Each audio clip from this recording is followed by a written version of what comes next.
For the followers of Jesus, all seemed lost.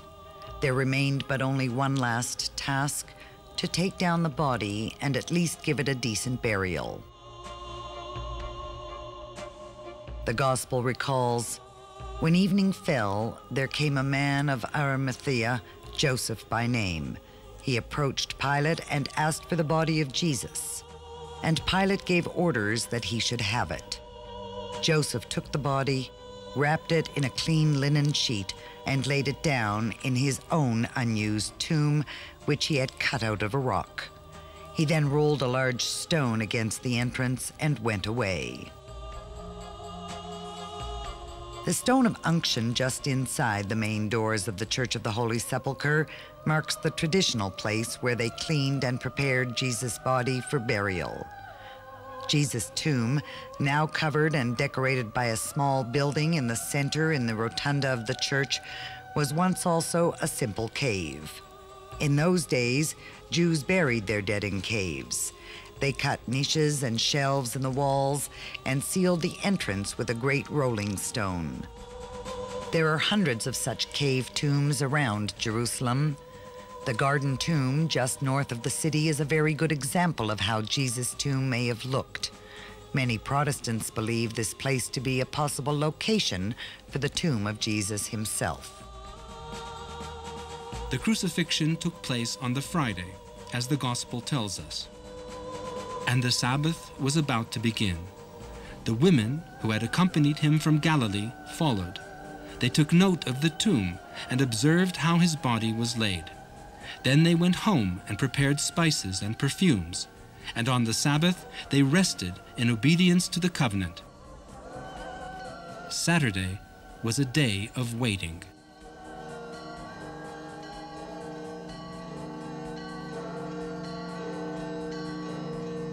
The church door is locked. Thousands of people gather outside. For 800 years, ever since Saladin expelled the Crusaders, a Jerusalem Muslim family has held the keys to the Church of the Holy Sepulchre. With great ceremony, they now open the doors for Christian worship. In the Church of the Holy Sepulchre, the Eastern churches continue marking the Lord's resurrection in a ceremony dating back to the 8th century, the ritual of the fire. By mid-afternoon, the church fills with great milling crowds of the faithful. The Patriarch of the Greek Orthodox Church, with bishops from the Armenian and Syrian communities attending him, enters the deserted tomb. Suddenly, miraculously, the holy fire descends from heaven.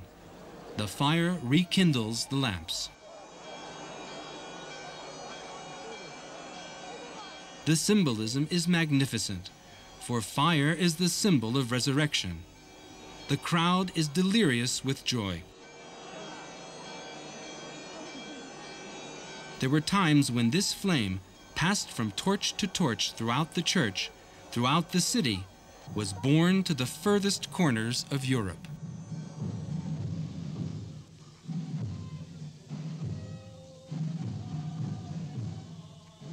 Easter Sunday in Jerusalem.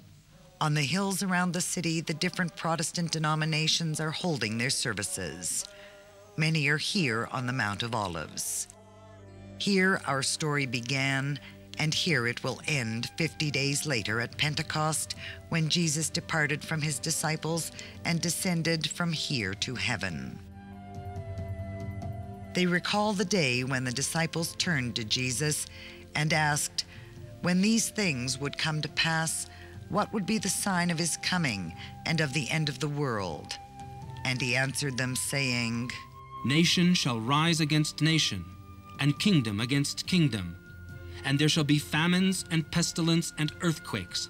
For then shall be great tribulation, such as was not since the beginning of the world to this time.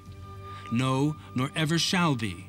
And after the tribulation of those days shall the sun be darkened, and the moon shall not give her light, and the stars shall fall from heaven, and the powers of heaven shall be shaken. And then shall appear the sign of the Son of Man in heaven. And they shall see the Son of Man coming in the clouds of heaven with power and great glory. And he shall send his angels with great sound of a trumpet, and they shall gather together his elect from the four winds, from one end of heaven to the other.